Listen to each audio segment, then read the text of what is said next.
carta de Tiago, capítulo 1. Primeira carta de Tiago, capítulo 1, está lá no final.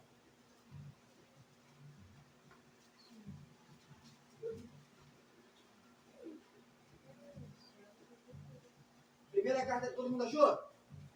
Primeira carta de Tiago, capítulo 1. Vamos lá. O que é um assunto, irmãos? É quando o escritor inicia falando de um tema. O escritor inicia falando de quê? De um tema. Vamos me dar um exemplo de um tema aí? Vamos lá. Você me dá um exemplo de um tema. Uma palavra. Fé, esperança, amor. Vê qual é? Fé. Vamos lá. Um tema, Nicole. Me dá um tema. Tema, qualquer tema. Qualquer coisa. Tema. Amor. Esperança. Perseverança. Você, me dá um tema. Qualquer tema, agora.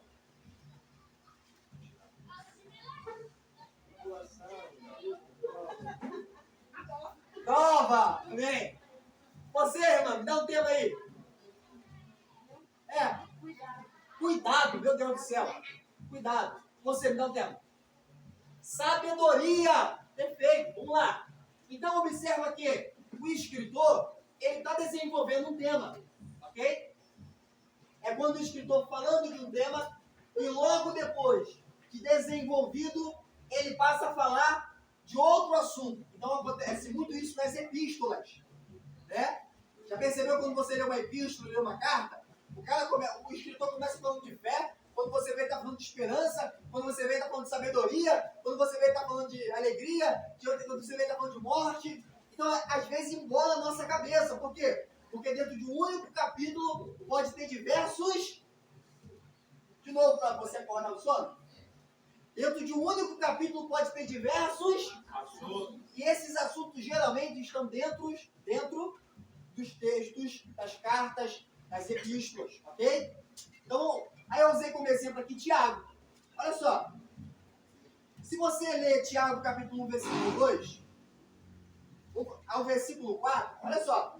Diz assim: meus irmãos, tende grande gozo quando caídes em várias... Sabendo que a prova da vossa fé produz a paciência.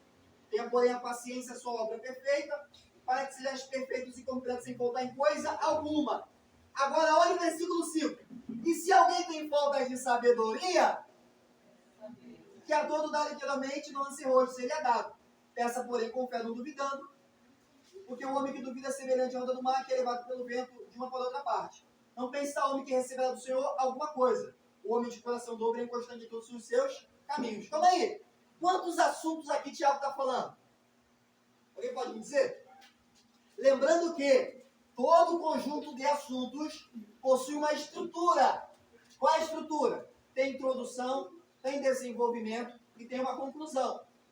Então, quando eu pego aqui o texto de Tiago, capítulo 1, versículo do 2 ao 4, eu posso perceber que Tiago começa falando de quê? De ter alegria na... Aí ele desenvolve esse assunto. Ele diz, irmão, tem um grande gozo quando gozo que é alegria, grande alegria, quando cair em várias tentações. Aí ele fala, por que eu tenho que cair nisso?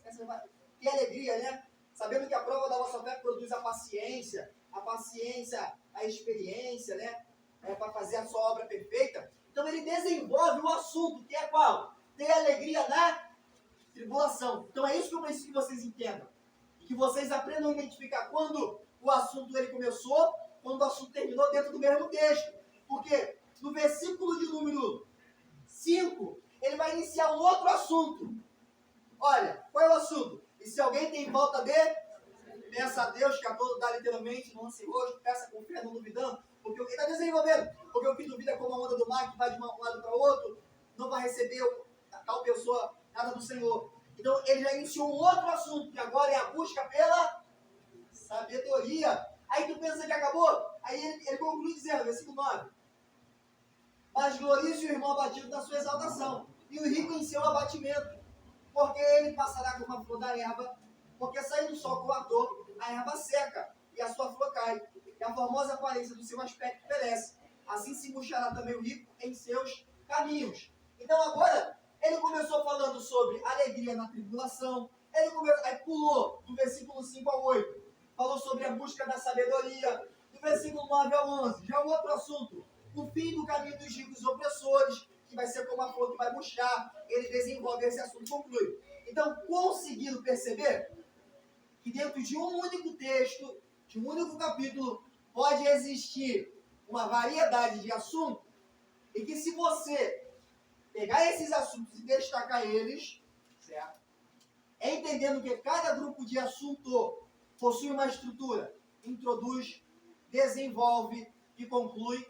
Aí então inicia-se um outro assunto que introduz, desenvolve e conclui. E aí a gente vai entrar dentro desses aspectos de introdução, desenvolvimento e conclusão do decorrer das aulas. Mas eu preciso que vocês entendam que cada assunto possui essa estrutura, certo? Então, isso é assuntos que são encontrados geralmente aonde? Oi? Meu Deus do céu, Deus, tu mandou só os mudos para cá? Aqueles que tu falou com Moisés, Senhor? Deus, abre a boca dos mudos nessa noite. Ah, estou com. Oi? As cartas epístolas. Mas temos um porém. Todo texto que tem acontecimento tem um assunto.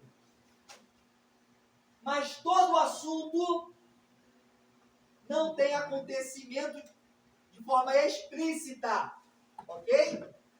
Então vamos lá. Todo texto que tem acontecimento, o que são acontecimentos? Antes da gente falar sobre isso, deixa eu desenvolver o que é acontecimento primeiro. O que são acontecimentos? São diferentes cenários. Diferentes o quê? Cenários. Alguém me define o que é cenário? Hã? Situações. Né? Quem gosta de novela aí?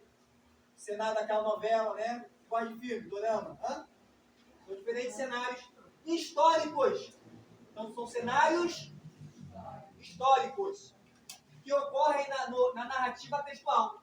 São como a mudança de cenário que ocorre nos filmes e novelas. Então, isso é um acontecimento.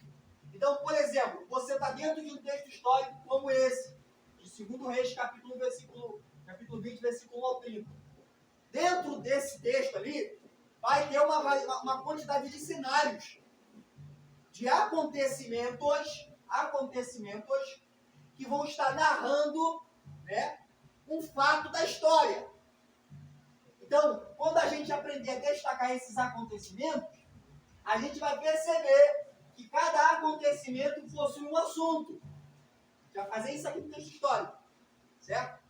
Só que quando a gente olha para os assuntos, por exemplo, para fazer análise de uma carta, a carta geralmente não vai nos dar os acontecimentos. A gente não sabe, na maioria das vezes, por que Paulo está falando aquilo, por que João está falando aquilo, por que Timóteo está falando aquilo. Entendeu? A gente não sabe. Somente lendo o texto, a gente, para conseguir ter essas informações, esses acontecimentos, por exemplo, quem escreveu, para quem escreveu, por que escreveu, o que estava acontecendo quando ele escreveu, por que ele está falando desse assunto, essas perguntas, o texto não nos dá. O texto já apresenta uma carta endereçada para um grupo de pessoas que entende o que está vivendo. Então, por exemplo, se eu mando uma mensagem para a irmã sobre um assunto que somente eu e a irmã conhecem, e aí essa carta, essa mensagem que eu enviei, ela de repente chega no conhecimento de todo o povo que está aqui nesse grupo, ninguém vai conseguir entender o contexto, certo? Porque são informações que estão subentendidas apenas no meu intelecto da irmã. Então, vamos ter que usar uma ferramenta. Qual ferramenta que é? Inferência, irmã, meu Deus do céu. Ô, Glória! Meu Deus do céu, quase que eu parei o mistério agora, tive que me segurar. Inferência! Deus seja louvado. O que é inferência? É encontrar em outros textos bíblicos aquilo que o texto, a carta, a epístola não está dizendo. Então, por exemplo, se eu quero encontrar, a gente vai entrar profundamente nisso aqui, né? Mas se eu quero encontrar as informações de quando Paulo escreveu a primeira carta aos Coríntios, em que livro que eu deveria ir? Alguém pode me indicar? Em Atos dos Apóstolos. Porque em Atos dos Apóstolos tem ali a passagem de Paulo em todas as igrejas que depois viraram cartas. Entendeu? O que estava acontecendo na igreja de Corinto? É só ir lá em Atos dos Apóstolos, que é o livro histórico. e ver o que estava acontecendo quando Paulo passou em Atos, né? O que estava acontecendo, por que ele escreveu aquilo que escreveu. Então, tem livros que eu só vou ter um maior acúmulo de conhecimento se eu tiver conhecimento de um outro livro. Entendeu? Então, mas isso aqui a gente vai trabalhar mais pra frente, é só para você entender. Então, todo assunto, todo acontecimento tem um. De novo, todo acontecimento tem um assunto. Mas nem sempre os assuntos têm um acontecimento explícito. Pega essa palavra, explícito. Eu não estou dizendo que o assunto não tem acontecimento. Tem. Só que ele não está de forma explícita. Ele está de forma ali que você vai ter que fazer inferência. Buscar essa informação em um outro campo. Né? Aonde que vai me dar essas informações? Aí eu preciso saber também que informações eu devo buscar. Mas isso aí é tudo mais para frente, tá? É só para vocês entenderem. Então vamos lá. São diferentes partes, né? Observação. Podem ser percebidos. Como é que eu sei quando há uma mudança no cenário? Né? Como é que eu consigo identificar? Aí a gente trouxe aqui o exemplo aqui de Tiago. Tu vê que com Tiago, no decorrer da sua narrativa, ele mudava de assunto. Então é muito mais fácil você perceber a mudança de assunto do que a mudança de acontecimento. Mas aqui eu coloquei algumas observações. Por exemplo, podem ser percebidos quando um novo elemento entra na narrativa, ou quando pessoas, animais, objetos, elementos da natureza entram no contexto que até no momento não haviam sido mencionados, gerando uma mudança no cenário. Então, como é que eu sei que houve uma mudança no cenário textual? É quando geralmente, não é uma regra, tá? Mas é uma indicação, quando geralmente surge um novo elemento na história. Então, por exemplo, Charles e Nicole estavam dialogando. De repente veio a irmã Miriam, entrou e falou: Charles, tu não sabe o que aconteceu. O que foi, irmã Miriam? Aí o Charles falou de conversar com a Nicole para conversar com a irmã. O que foi, irmã Miriam? Acabou a água, temos que comprar mais água para o calor danado. Então já mudou o assunto, já mudou o cenário. Entendeu? Então quando eu percebo que está tendo uma mudança no texto, quando geralmente um novo elemento é acrescentado, ok? Quando esse novo elemento é acrescentado, é aí que eu percebo que houve uma mudança no texto, que aparece na prática hoje ainda, tá? Segunda observação, todo acontecimento tem um assunto, mas nem todo assunto possui um acontecimento explícito, que acabamos de falar. Daí surge a necessidade de buscar os assuntos, os acontecimentos que não estão explícitos, fazendo isso por meio de inferência, né? Através das ferramentas. Quem escreveu, para quem escreveu, por que escreveu, quando escreveu, em que contexto escreveu, etc. Isso veremos quando falarmos sobre assuntos. Essa aula visa falar sobre acontecimentos. Então, irmãos, quando a gente for falar sobre destacar os assuntos, a gente vai aprender sobre cada uma dessas ferramentas. Mas não hoje. Hoje nosso objetivo é falar sobre acontecimentos. Ok? E aonde a gente vai encontrar esses acontecimentos? Primeiro livro dos Reis, capítulo de número 1, capítulo de número 20. Primeiro Reis, capítulo 20, versículo de número 1. Ok? Irmão, quem aqui tem costume de rabiscar a Bíblia e de rasurar ela, fazer marcação? Levanta a mão, quem tem? Quem não tem, abaixa a mão, abaixa a mão. Quem não tem costume de rabiscar, não tem costume? Eu aconselho você a ter uma Bíblia de estudo simples, ok? Uma Bíblia de estudo simples, com a linguagem que você gosta, para você poder fazer as suas marcações textuais. As suas marcações textuais, elas vão te ajudar demais. Olha como é que é a minha Bíblia. Olha como é que é a minha Bíblia. Todas as partes separadas, destacadas. Ó. Aí eu pego a leitura seletiva, né? Eu avisto, boto do lado. Em vez de colocar no papel, eu já coloco aqui do lado. Por quê? Porque depois vai chegar lá na frente, o papel vai subir. Mas o conteúdo vai estar aqui na minha Bíblia, meu irmão. Entendeu? Aonde é que eu monto meu esboço? É na minha Bíblia. Entendeu? É na minha Bíblia, nos espaços brancos. É ali que eu monto meus esboços. Olha aqui, o texto de Tiago. Texto de Tiago. Olha o texto de Tiago. Todo dividido por parte. Quando ele texto, divide todo por parte. Ó. Parte 1, parte 2, parte 3, parte 4, parte 5, parte 6, parte 7, 8. Aí capítulo 8. Continuei fazendo divisão de partes. Tá vendo? Assim eu posso destacar o texto por assuntos e fazer análise daquele assunto. Aí, por exemplo, vou trazer uma palavra devocional. Eu já dou todos os assuntos destacados aqui, só preciso examinar ele particularmente. Entendeu? Eu já fiz meu dever de casa. O texto já está todo dividido em partes. Entendeu? É que nem você quando faz a compra do mês, né? Aí tem uma palavra que eu gosto muito de usar que é mistura. Não vou falar mais isso. Você compra mistura. Aí você separa a mistura certinho pro mês, não é? Se comer um pedaço de frango a mais, misericórdia. No final do mês alguém vai ter que fritar o zoiudo lá, o ovo. Não é assim? Então é que nem isso. É você ter a tua Bíblia toda definida, toda destacada. Mas nosso objetivo não é falar sobre assunto, é falar sobre acontecimento. Então vamos trabalhar agora? Vamos começar a nossa aula prática. Horário, a mulher horário. Que horas tem? O homem hora, né? Quando a gente falava homem hora. Misericórdia do Senhor. Mentira. Mentira. 8h52, pô. Qual que é o horário aí do teu telefone? Seu telefone deve ter errado? Eu falei 10 minutos aqui, pô. Mas vamos ter horário aí. Meu Deus do céu. Vocês estão mudando, a aula tá tão chata que vocês estão adiantando o horário, né, seu Cinderão? Meu Deus do céu. 53, ela ainda tá mais adiantada. Meu Deus do céu, cara. Vamos fazer aqui um destacamento? Vamos lá. Qual que é o texto mesmo?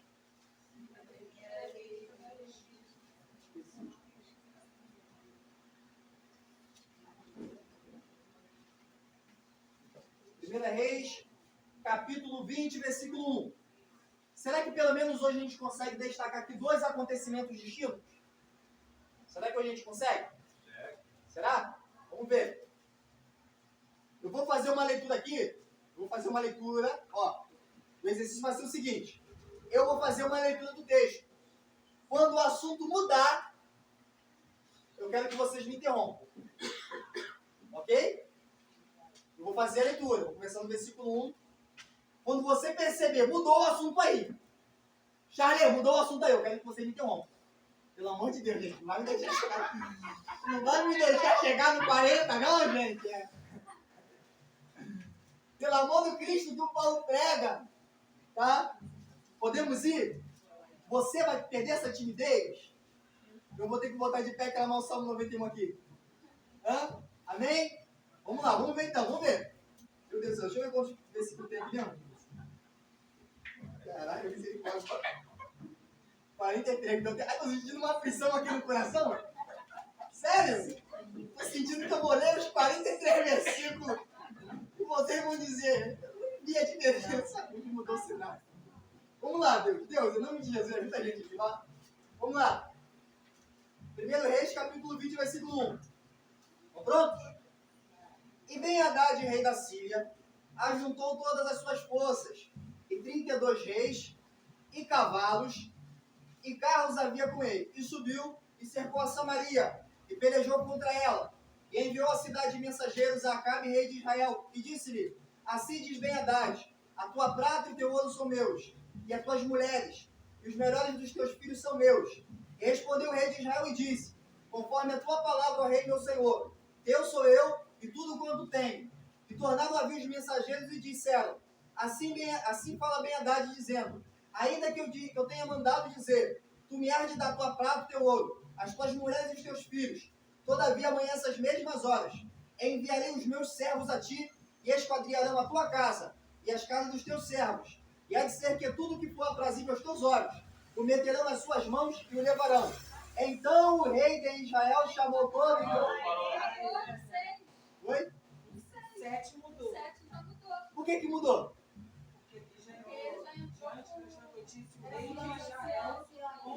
Então vocês aplicaram a primeira essência do método. Que é o quê? Entrou um elemento novo. Coitado da Nicole aqui, gente. Eu vim trazer um guarda-chuva aqui que eu tô falando com o espírito aqui toda hora. Entrou o elemento novo. Qual foi elemento novo? Hã? Os anciões, não é? Não. Vamos lá. A narrativa histórica, a primeira parte apresenta Ben-Hadad, 32 reis, carros, cavalos e cavalos. Está introduzindo, né? Cercando a cidade de Samaria, movimento. Cercando a cidade de Samaria, enviou mensageiros, movimento.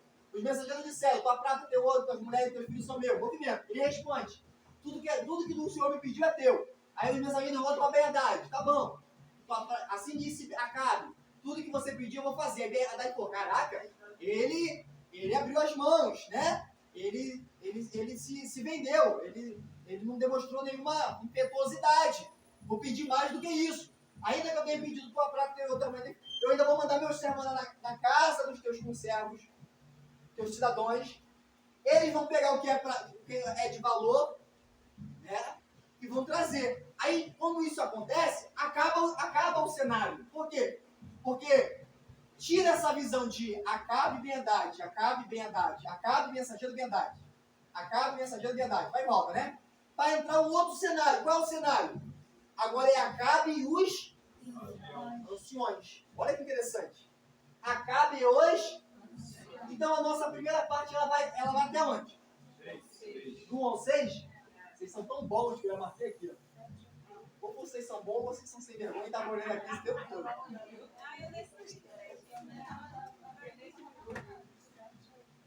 Então não é muito eu tenho.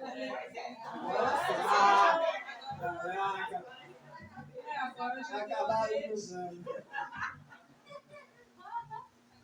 Vai jogar pra cá aí.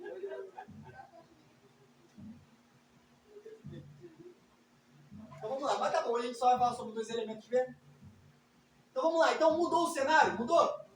Então a nossa primeira parte vai dar onde? Vai do versículo 1 ao versículo 6. Olha que interessante, gente. Versículo 1 ao versículo 6. Aí eu preciso entender que cada parte possui uma estrutura como introdução, desenvolvimento, conclusão. Então qual é a introdução do texto? A introdução é a seguinte, olha, Ben-Hadad com 32 reis, carros, cavalos e cavaleiros chegou ali para pelejar contra Acabe, rei de Israel. Qual é o desenvolvimento da história da primeira parte? E Ben-Hadad enviou os seus servos a pedir sua prata, seu ouro, suas mulheres e seus filhos são meus. Né? Aí qual é a conclusão? A conclusão é que Acabe, Ben-Hadad manda dizer, ainda que eu tenha dito que a prata, o ouro, a mulher e os filhos são meus, todavia amanhã, essa mesma hora, eu virei a ti e levarei tudo que é dos teus servos. Então, nós temos ali o desenvolvimento e a conclusão. Conseguindo pegar a essência do que é o destacar de um texto por assuntos de acontecimento? Conseguindo pegar a essência? Então, vamos lá. Vamos ler só a segunda parte para a gente terminar? Vamos lá, versículo 7. Gente, não olha para cá, tá? Todo mundo já sabe, ó. Sem vergonha. Vamos lá. Mas tentam perceber. Então o rei de Israel chamou todos os anciões da terra e disse, notai agora e vede como esse busca mal, pois enviaram a mim por minhas mulheres, por meus filhos, por minha prata, pelo meu ouro, e não lhe neguei. E todos os anciões e todo o povo lhe disseram, não lhe deis ouvidos, nem consintas, pelo que diz aos mensageiros de Ben-Hadad. Dizei o rei meu senhor, tudo que primeiro me mandaste pedir ao teu servo, farei, porém isso não posso fazer. E foram os mensageiros e lhe contaram essa resposta. E Ben-Hadad enviou a ele e disse, assim me façam os deuses de outro tanto, que o pó da cidade de Samaria não bastará para encher as mãos de todo o povo que me segue. Porém o rei de Israel respondeu e disse, diz-ele, não se gabe quem se cinge como aquele que se descinge. Amém? E ele? Continua lendo. Oi? Não sei, vocês vão me dizer. Acabou aqui ou continuou? Oi? Sucedeu que ouvindo ele essa palavra, bebendo ele os reis na tenda, disse a seus servos, ponde-vos em ordem contra a cidade. E eis que o profeta chegou a cá e... Por quê? Entrou um outro elemento. Então tu vê que na primeira parte, o elemento que entrou foi os anciões do povo, né? Agora o elemento que entrou foi os profetas. Então hoje a gente vai concluir por aqui essa aula, tá? Mas olha o que a gente aprendeu aqui. A gente aprendeu a pegar um texto histórico e separar ele por partes. A partir de uma ideia. Qual a ideia? Toda vez que entra um elemento novo, eu tenho que estar atento se esse elemento vai mudar o cenário. Entendeu? Só que existe um porém. Nem todo elemento novo que entra, no texto, ele está mudando o cenário. Às vezes ele só está mudando, sabe o quê? A estrutura do cenário. Porque, por exemplo, a palavra de Ben-Hadad, ela é o quê? Eu tenho tantos soldados que se cada um abaixar e pegar o pó da cidade, vai voltar areia para encher a mão dos meus soldados. É isso que ele está dizendo. Por exemplo, imagina a cidade de Queimados. Aí vem os Estados Unidos. Eu não estou falando contra o Brasil, estou falando contra a cidade de Queimados. Pega todos os cidadãos dos Estados Unidos armados. Se cada um deles abaixar, pegar um punhado de terra da cidade de Queimados, o que acontece com a cidade de Queimados? Desaparece. E ainda vai ter americano com a mão vazia. Está entendendo o que ele quer dizer? Então, quando isso acontece, é uma visão de desespero, de desesperança. Aí aparece o profeta. Aí você falava, apareceu o profeta, apareceu um novo elemento. Apareceu um novo elemento, a história mudou. Mas nem sempre o novo elemento aparece para mudar a história. Às vezes ele aparece para mudar o cenário da história. Porque até então, o cenário era de morte, de desesperança, de fim da história. Acabou. Mas a presença desse novo elemento trouxe o quê? Esperança. Então, duas coisas que você tem que prestar atenção. A primeira, o novo elemento pode gerar mudança do cenário, mas o novo elemento também pode mudar a mudança do ambiente. Entendeu? A mudança da circunstância. Isso aqui é muito forte. Tá? Então, vamos lá de novo. Vou terminar com essa ideia. O novo elemento, ele pode mudar o cenário, pode, mas também pode mudar a situação. Né? Dá até uma aplicação para a nossa vida. Às vezes, as coisas vão indo mal na nossa vida e tudo que a gente precisa é de um novo elemento. Né? Eu espero que quando as coisas derem mal na sua vida, que esse novo elemento seja o Espírito Santo de Deus. Porque o profeta trouxe esperança. Imagina o Espírito Santo de Deus na sua vida. Então, a presença de um novo elemento, ela muda o cenário, mas ela muda... E já é uma aplicação isso aqui já. Entendeu? Ela tem o poder de mudar o cenário, o ambiente, mas tem o poder de mudar a situação também. Entendeu? Então, vamos lá. Aprendemos isso hoje, ok? Alguma dúvida até aqui? Na semana que vem, a gente vai concluir a partir daqui, ó. Essa parte aqui eu não vou nem apagar. Tá? Semana que vem a gente vai concluir a partir daqui. A gente vai... Espero que ninguém tenha tirado foto daqui, né? Pra memorizar. Não memorize isso aqui não, a gente vai atrapalhar você mesmo, tá? Nem tem que colocar isso aqui. Foi só pra facilitar, mas... o problema foi a linha, o número estava certinho. Mas tenta não memorizar, por quê? Porque isso aqui vai atrapalhar vocês em despertar essa sensibilidade, de identificar a mudança do cenário ou a mudança da circunstância. Então, semana que vem, nosso objetivo é encontrar as outras partes desse texto, ok? A gente vai encontrar as outras partes. Depois de encontrar as outras partes, a gente vai tentar identificar se a mudança do elemento vai gerar mudança no ambiente ou a mudança na circunstância. Tá? Vai tentar identificar, fazer esse trabalho. Tudo isso aqui, vocês acharam legal? Achou legal? Isso aqui não é nada ainda. Isso aqui não é nada, isso aqui é o superficial. Aqui a gente não está buscando nada ainda, a gente aqui está só organizando o texto. Já parou para pensar a quantidade de coisas que vocês vão aprender aqui, cara? Isso aqui eu estou ensinando só a organizar o texto. Eu vou ensinar vocês a entrar dentro de cada uma dessas partes e tirar o mocotó, dando os ossos, tá? Então isso aqui é a parte superficial. Então se esforcem para estar participando das aulas. Vai ter aula online, né? Mas a aula física não é igual, é diferente. Aqui você pode tirar suas dúvidas. E pelo amor de Deus, se liberta dessa língua presa. Meu Deus do céu.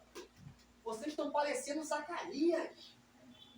Zacarias ficou mudo. Meu irmão, será que Deus vai deixar você mudo? Misericórdia. Bota essa dúvida para fora. Aqui, ó, é lugar de errar. Você aprende mais errando do que acertando. Isso aqui é até um paradoxo, mas é verdade. A gente gente aprende mais errando do que acertando. Tem até um ditado meio hipócrita, né, que diz assim, ó, é melhor ser sábio do que ser inteligente. Por quê? Porque o inteligente aprende com os próprios erros. O sábio aprende com o erro dos outros. Mas o sábio só vive de experiência alheia. O sábio não tem uma marca no corpo, não tem um ferimento para contar história, não tem nada. Entendeu?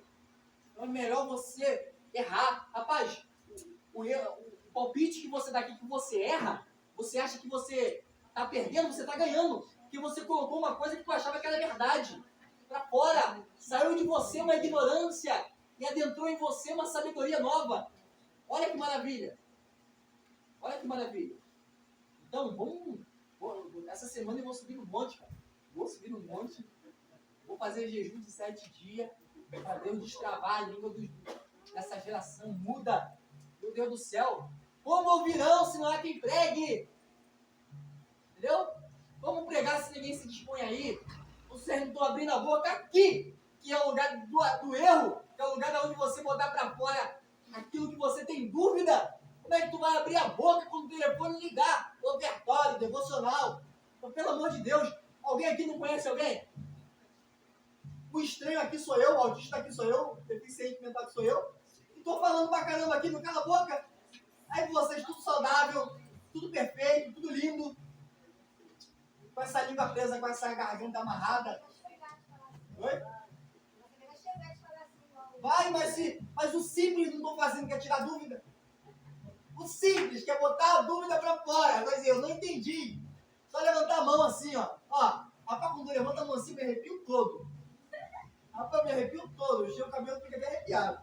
Entendeu? Quando me dá uma dúvida nova. Então me ajuda a te ajudar, tá? A tua dúvida é meu alimento. Amém? Vamos colocar de pé? Que eu acho que tem. 9-8. Pode dar o final da aula aí, por favor. Pelo amor de Deus, salva essa aula em nome de Jesus direitinho.